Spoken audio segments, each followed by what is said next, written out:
What's the topic of the day? Let's do an intro. We're here today to talk about ACL. How do you know if you tore an ACL? Like, what are the signs of an ACL tear? This is a conversation that is widely Google searched, so we're here to share some information about that. This is I am Dr. Donald. This is Dr. Kevin. This is Ben. This is Dr. Terence. Sorry, Dr. Ben. But we together are Kinetic Impact. Yeah. So that's what we're going to go through today. So let's start off with the first sign of a torn ACL. So, anybody in here tore an ACL before? Ooh. What was your first sign? What were you doing? What did you notice? Yeah, what was your experience? What were some signs that you're just like, oh, that felt weird? So when I tore my ACL, it wasn't like a weird sensation. It was an extremely painful situation immediately. And the way that it occurred, I was playing pickup basketball. I crossed the guy up. Now, is that true? That's the story you tell, right? Or did you get crossed up?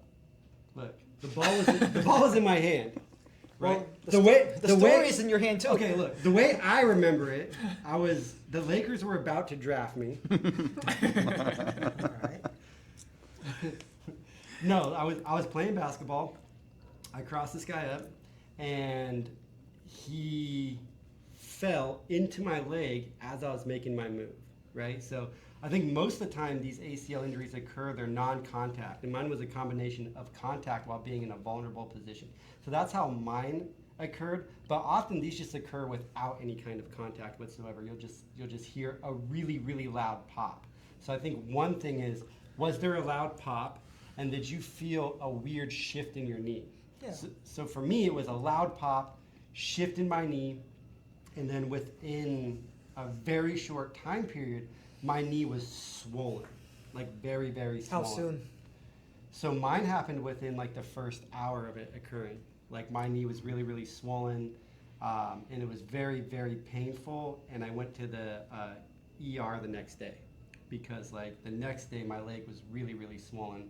Like I didn't even have like definition in my knee. Like it was just like one thick tube leg. Were you able to walk? I was just going to ask that, yeah.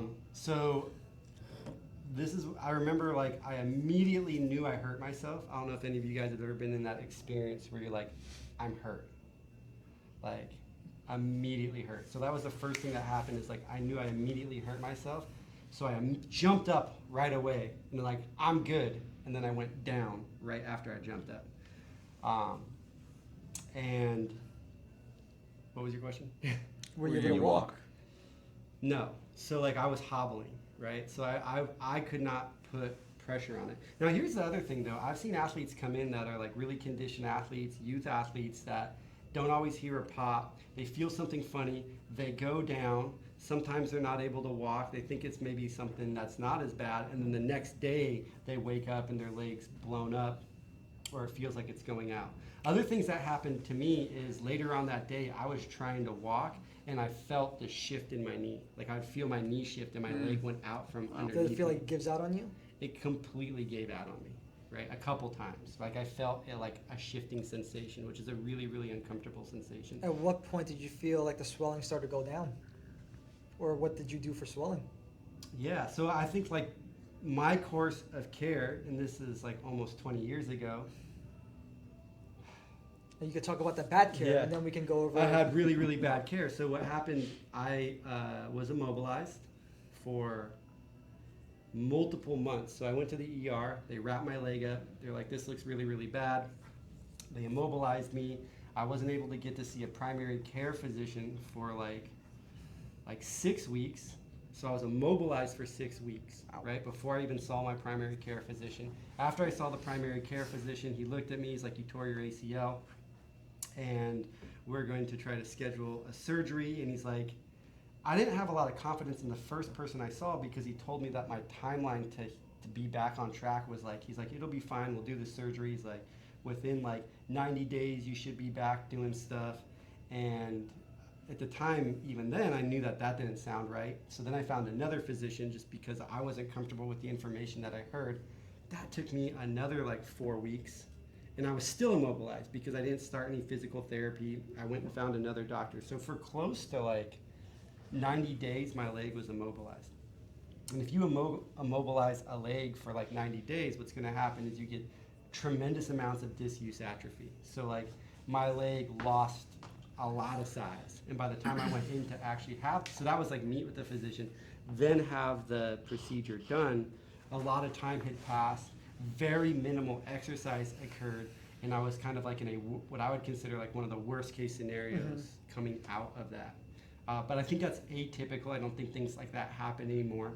I think there's still some form of education out there where some doctors tell them to immobilize, maybe not to the extent of 90 days, but the earlier you do mobilize these situations early on, you reduce the swelling.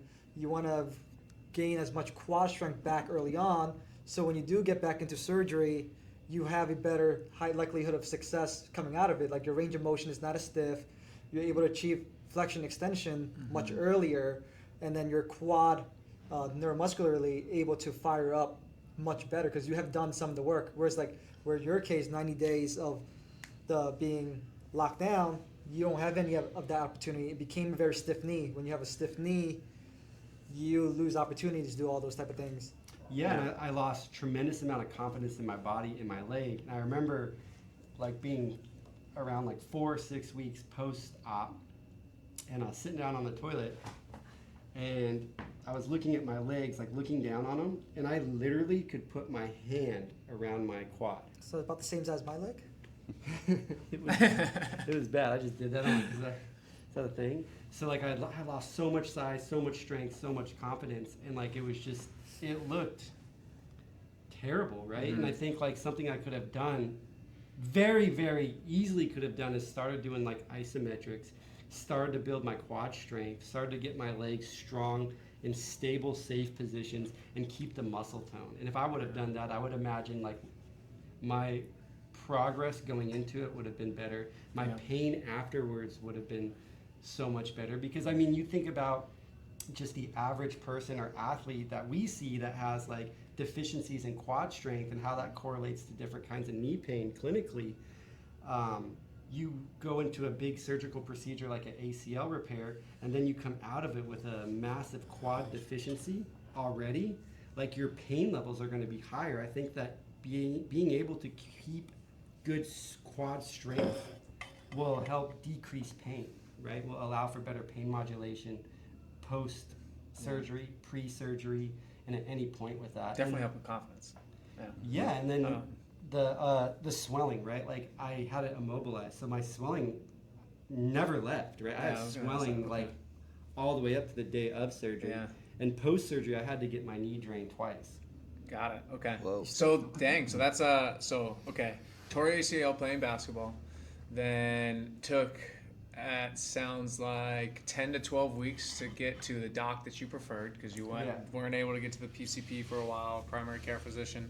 Then you got to an ortho you didn't see eye to eye with. Then you had to go to another one. Yeah.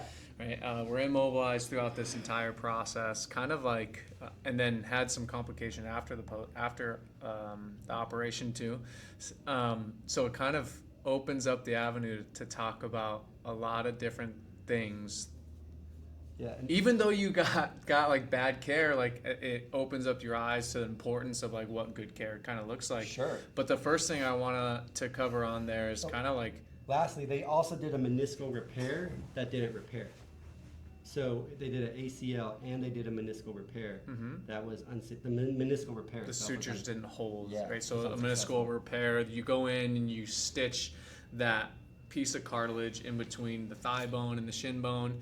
And in hopes that stitching causes healing and that tear in the meniscus heals up. Sounds like those did not hold and that tear didn't. No, which wasn't successful. Followed up with subsequent surgeries to remove scar tissue and that kind of stuff. And I don't think like subsequent surgeries after an initial surgery is uncommon, right? I think we do see that. What's interesting now when you look at some of the research, there is research where they'll actually now take the leg, intentionally immobilize it, and they try to get the two pieces of tendon to approximate, and then grow back together. So that's something that wasn't even considered a possibility at the time, right? This Sure. was like, this does not happen unless you're like in a comic book and your name's Wolverine. Like you just don't grow tendons there. So there is some promising things to show that there are ways to actually grow this thing back. And I'm not advocating that every surgical or athlete non-surgical, yeah. should or should not seek a surgical or non-surgical route with an ACL. But that's a good. tear. Maybe we'll come back to that because that's a fair discussion to have, whether you have surgery or not surgery. But I kind of want to like peel back into like the origin of injury and kind of like go over like what is common, like what is the common cause for the ACL, like from a standpoint of like what, like I think it's helpful to kind of understand that, so you know, like, oh, is this most likely an ACL or not, right? So when you do have an ACL injury, what are some of the most common ways? This is for anybody, by the way. I'm kind of giving you guys a little softball and kind of so you can kind of describe that and help people. What is the common mechanism of injury for ACL? It'll be almost like a hyperextension where your knee kind of goes inward and collapses while you're trying to do like a, let's say, athlete does like a planted foot, yeah. full planted foot, knee, your shin drops inward and your hip goes outward, and you're trying to make another secondary move with it at the same time. Yeah. That is probably the most common when you try to do two things at once, but your body only responded to one, and the timing is delayed, and then it happens so fast. Yeah. That's where a lot of time the mechanism happens, whether it's changing directions, whether it's planting your foot down, or you're having to react to a component of the skill in the game. Mm-hmm. Yeah. Or the other aspect it would be contact. When someone abruptly hits you in the leg. Food delivery. Food delivery. Oops. Thank you. Yeah, when someone Yeah, I hits was you gonna say, that's the directly other one. in Yeah. the leg, like whether from the outside inward or someone falls on top of you. Yeah. So those are kind of common Yeah, mechanisms. and most Contact, likely, contact. like you're gonna have that planted foot. I mean, the only one that I can think of off of the top of my head where it was a floating foot was remember Carson Wentz when he dove for the end zone and his foot was in the air and somebody hit his knee, and that's the only one I can recall where the foot's actually in the air and the knee is. They tore the ACL, Yeah. but typically you have that planted foot, lots of force produced into the ground, and there's either a shift happening with the knee and upper body with no contact, or somebody just getting hit in the knee. You'll see like the knee go in, Yeah. and oftentimes the hip or the trunk. shoulder, right? Yeah. Like you lose trunk discipline or trunk Yep. control, and you see your shoulder end up way outside in the opposite direction of the knee, and you think about all that force coming down from the top, hitting that knee joint, Yep. which hinges the knot in that direction. That's like a sign of where it's going to go. The other thing with these ACL tears is they're not always violent. Like it's not always during a violent motion. It's just sometimes you get the right angle, like what we just described, like on a step back three or like a step back, like an Right. NBA player or a high school player steps back in a little bit of an awkward angle, pop. Here's a pop, and that's an ACL tear. They don't always happen in these big, giant, open field collisions. They're oftentimes non-contact, and I don't remember what the current stats are. Probably you guys do on like Non-contact is about like 80,000 per year of non-contact. yeah. And then 80,000 is like what percentage of them would you say is non-contact? That was 80,000, about 80,000 non-contacts per year. And then how many would be with contact? That I didn't. Yeah, Don't know. Yeah, so I don't remember know. somewhere in like Yeah. the higher, know. it's like 70 percentile. The higher, there's a much higher percentage of non-contact ACL tears than there were contact ACL Sure. tears, or like there being an actual traumatic thing where you think it's going to happen. But for somebody to realize that here's what's going to happen is if you've had an ACL injury or tear and you start moving around and you're in the rehab process, for one, you're going to potentially be feeling pain as you're getting better. And I think people often freak out because you've tore your ACL, so now you're feeling something, like you did something and now you're feeling it the next day. It's like, did I just tear my ACL again? I think I just tore it. Because you've lost confidence in your knee, you're feeling knee pain, and the last time you felt something funky, you tore your ACL. And I don't think that's always the case. I don't think if you're in the healing process, jumping to the conclusion that I just tore my ACL again is what happened. It can. Sure. It can, right? Like don't put yourself in a situation to cause that. But it's also normal that, you're going to be feeling a little bit of growing pains as you're getting better. And that most likely you didn't just tear the graft off the bone, unless you were doing something silly like you're not following your guidelines and you're trying to go into like if you go like here's what So you're don't talking wanna like do. post-op now. Yeah, post-op, Okay, right? okay. Because a lot of times people will have a question, did I re-tear my ACL post-op? That is a very commonly Sure. Googled thing as well.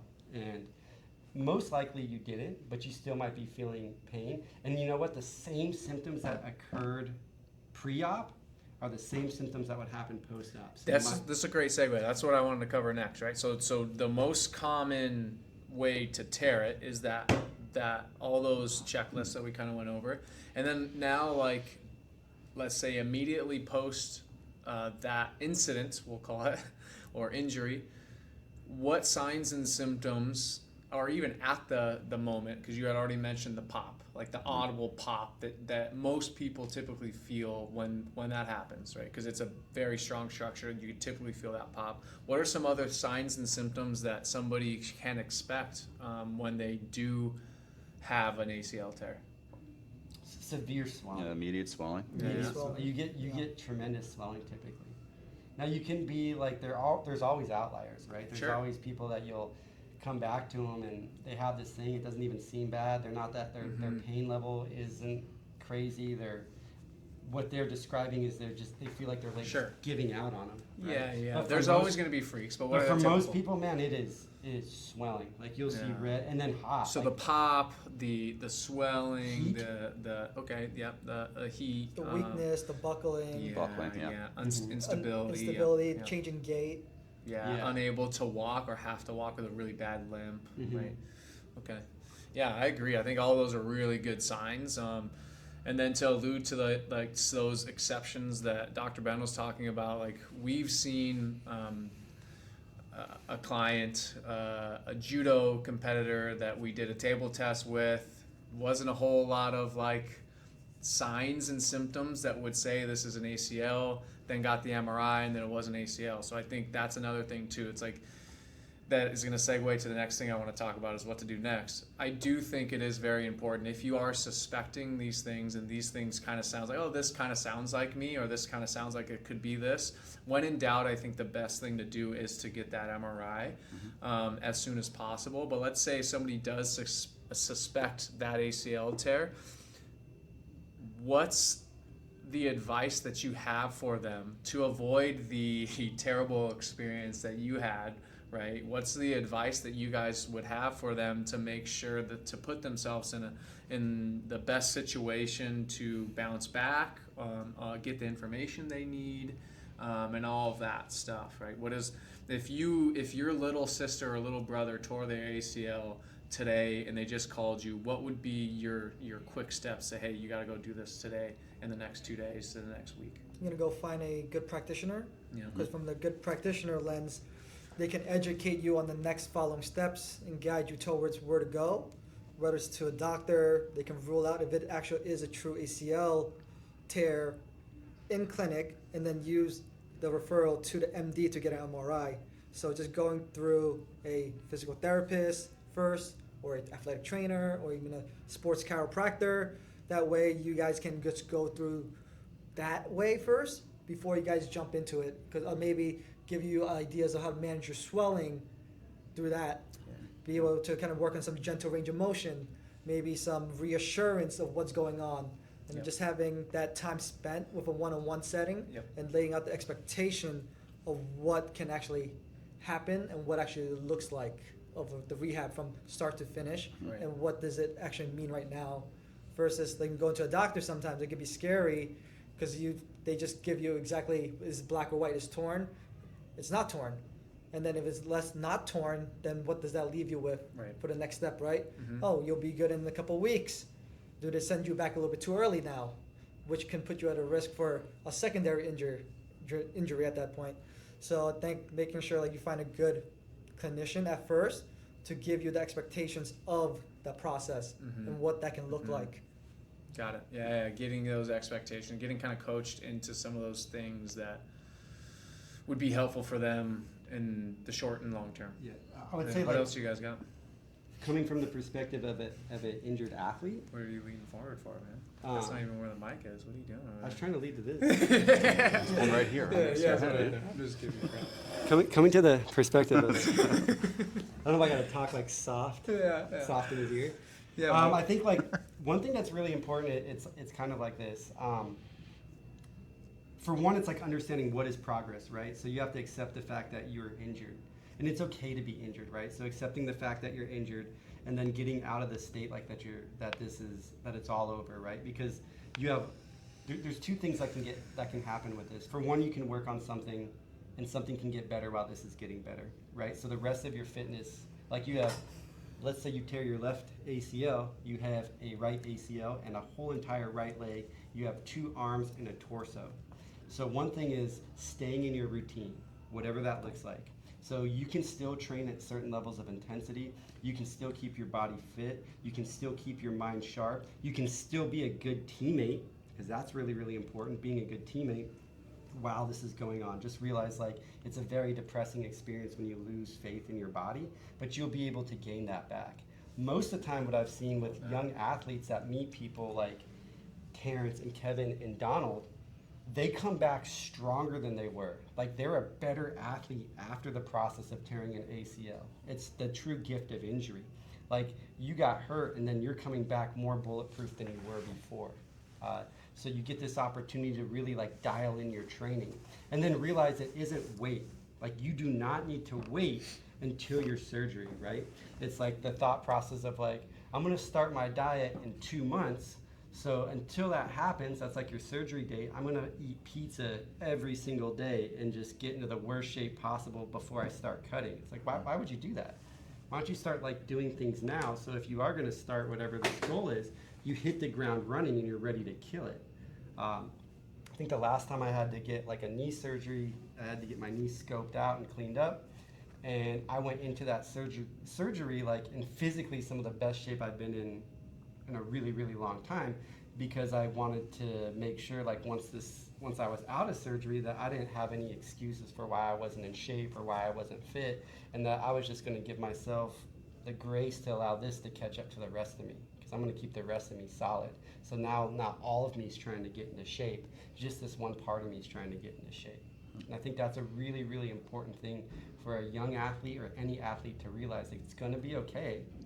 It sucks right now, but let's focus on what we can do right now, today, tomorrow, the next day, to get you into the next phase of this, which is progressing forward. And that's all part of being an athlete. I love that. It's like keeping the athlete mindset, even though you are injured and feel less of an athlete, you are still an athlete when you're injured. And I think keeping that mindset is every day is an opportunity to get better. Even if you have the presence of injury, or I would say even more importantly, when you have a presence of injury, keeping that athlete mindset where every single session's an opportunity to get better than the day before is probably more important than ever. So I love that. That's fantastic. So I guess another thing to segue is, if it's not an ACL, like what else could it be? Yeah. I mean, there's a lot of different structures in there. So does anybody want to, before I jump in, does anybody want to? I mean, yeah, I think that's why it goes back to going to your practitioner first, ruling things in and ruling things out, and knowing where the next direction go. Or do we go to medical, like the orthopedist, be like, hey, let's get an imaging. That's why like going to PT, we can reduce the cost of the orthopedist and the specialty and the MRIs, that we can't rule it out in-house, but like, oh, it may be a small low-grade MCL sprain, or what things that can be more apparent. It's like when we do get those signs that we just get, like immediate swelling, the loss of range of motion immediately. Overlooked skill set of the conservative care specialist, whether that be like a physical therapist, chiropractor. It's like the ability to have this assessment and conversation and rule out whether you need to go down that route, or is it just, okay, you know what, I think this is just a little meniscus injury, and here's what we can do for now, and let's link up in a week, 2 weeks, make sure you're progressing the right way, and maybe you don't need this MRI right now. And then reducing the swelling first to knowing what other underlying thing is going on, right? Yeah. When you have swelling, a lot of things can get masked. Especially Through when there's fluids in that, we can't actually get a true test sometimes because everything could be painful, or something can be changed, right? Your body gets altered a little bit through pain sensations. Yep. So when the swelling is there, our first goal is to reduce the swelling, and then we reassess, like, hey, now that we got to calm down, what does the knee actually move like, and what does it actually look like? Or we're still getting on and off swelling. Now to give us flags like, oh, we do need to see another provider to get a deeper look inside of is actually a surgical candidacy for that situation. Yeah. Mhm. I mean, swelling, if we were to just take a healthy knee and pump it full of fluid, things like giving away could happen, Yeah. right? Like you'll feel unstable. You're going to feel compression in the knee, right? Like older athletes, guys in their 40s that are playing recreational sports, might have swelling the next day just from playing the sport, right? Yeah, So yeah. that fluid in there isn't indicative of the fact that like I tore my ACL or even that I actually really damaged or hurt a structure. It just is the sign that like I did a lot. There's some fluid in my knee, and that fluid in my knee can make me have some of those symptoms that we just described. As soon as I get that fluid out within like 48 hours, I feel good again. Yeah. Right? I think. So Yeah. I think like, also it's like not always going to a practitioner or a physician with the mindset of being fixed, but with the mindset of going in there and having a consultation so you can be armed with the knowledge of what to expect and what you can do for yourself to make sure that you put yourself in the best position to come out the other side better than ever.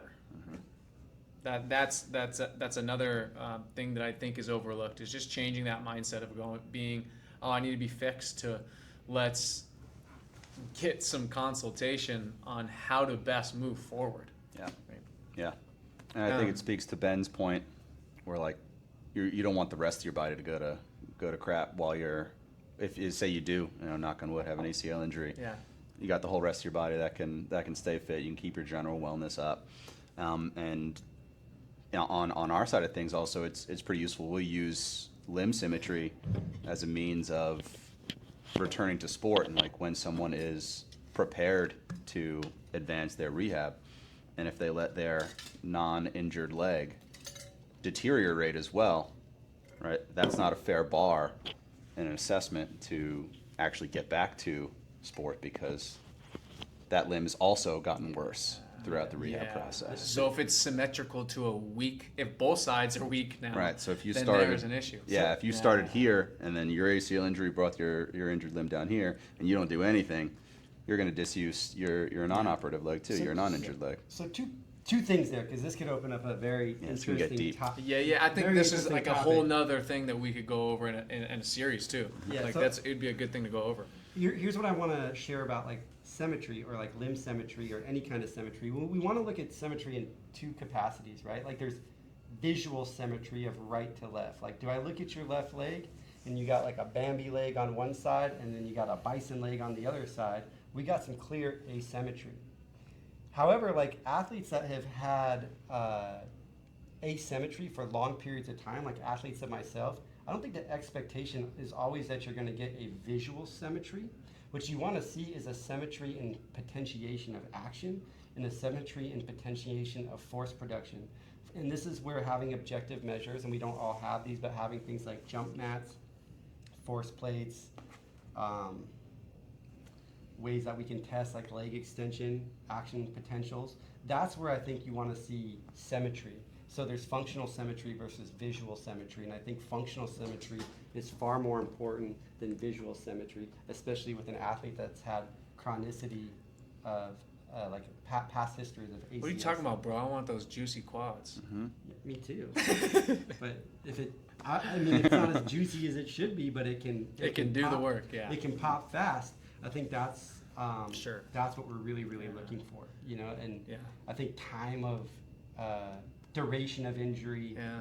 how long that leg has been smaller than the other leg, being mindful that, hey, if the symmetry from a girth standpoint isn't where you want it, but it is from an action potentiation standpoint is where we want it, that's like one of the key factors to focus Sure. on. And Yeah. that's Yeah, I think that's a whole nother bucket that I think that we could get into too, because that's something that I know we really strive for in our rehab process, and how we try to help people as best as possible and get them to be as physically and psychologically as ready as possible to get back to their sport, is to make sure that we tick a lot of those objective boxes, because these numbers don't lie.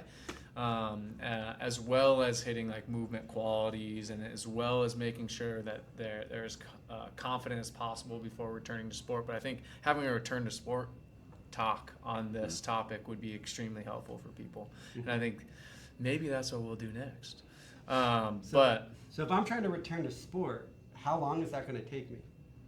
Oh man, It that's a depends. great that would be another great topic to go into. I mean, if you're gonna ask me straight away, I tore my ACL, coach, and I want to play. When can I play again? On to the next episode. yeah, I was gonna say, because Damn, you're dude. just gonna open up a can of worms. But I think that's a good I want- foreshadowing for what we're I gonna want talk a about next. 10-second explanation If of what I should expect with that. I would say expect at least 9 months, but don't be surprised by 12, and then make sure you're doing these objective measures, because that keeps you in the game, it keeps your mind in the game, and it keeps you honest with your progress. So what would make it faster versus slower?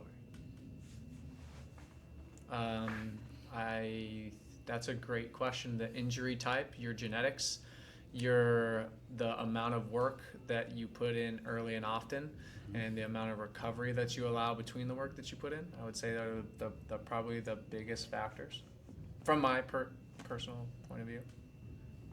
I think you nailed it. Milestones, right? So it's Right. not about how long it takes you to do something. It's just, can you do it? Like, do you Totally. do you have the ability You have to do- hit the milestones, and I think the milestones actually gives you goals within the goals, and I think that's healthy. Yeah, I think that's In my personal opinion. It's like, I want to speak another I know language. there's a but- lot of debate in our field about milestones and being right or wrong, but I think it gives a goal, and I think that's valuable. I look at it like learning a language, right? Like the language, like I want to speak Spanish. See, this is a whole nother episode. I told you. This is where I'm going to call it though, but like, I'm like, how long is it going to take me to speak Spanish? And they're like, well, how often are you going to try to speak Spanish? What's your previous history of Spanish? How often are you going to study it? And Yeah, then sure. it's going to take as long as it takes for you to be able to sit down and have a conversation. So it depends, Yeah. right? So like as we try to hit these,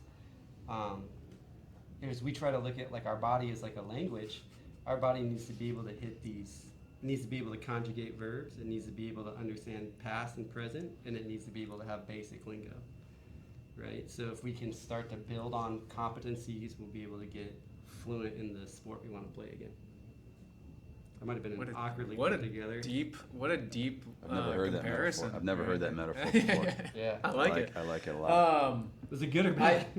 We could go in for hours about this, Okay. but this is a good topic for the future episodes. But I want to wrap it up because I wanted to keep it fairly brief. But I think hopefully you can glean a lot of information of if you think your ACL is torn, what to look out for and what you can do immediately, and then really like on to our next episodes will be about deeper discussions on how we help people and what the return to play kind of looks like. Yeah. So to summarize, if I think I tore my ACL, there's a pop, there's massive swelling, Yep. there's heat coming off it, that feels unstable, and I might not be able to bear weight on it. Yeah, just about. Those are the things Yeah. that if you're experiencing these symptoms, you probably don't want to wait around to go get Go find an somebody. MRI. Go find a good doc. Mhm. Yep. And get that ruled in or out Yep. quickly. Perfect. Well, if you like this, like, subscribe, push all the buttons, share with friends, families, anybody you think would benefit. Until our next episode, we will see you guys later.